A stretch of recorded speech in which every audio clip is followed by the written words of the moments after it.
Hi, I'm Weston Delaney. We've had these ducks and goose for 6 years, and today I just realized we have a duck, goose. I'm 11 years old, and we've had these for 6 years. And I just realized that. Like, when you play duck, goose, you never realize. At my house, here, where I live, I have a duck, goose.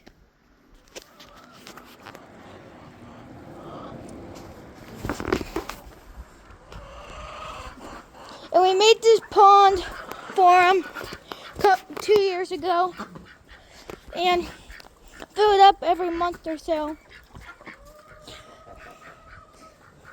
Use it quite a bit. When we find pet turtles on the side of the road, they come in here and live.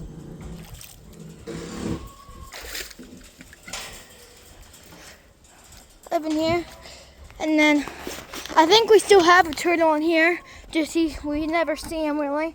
But we have had those real frogs, not those toads that you call frogs. We've had them, and they always live in that concrete in these holes, but we filled it up where you can't see them. But there's always a hole here through there.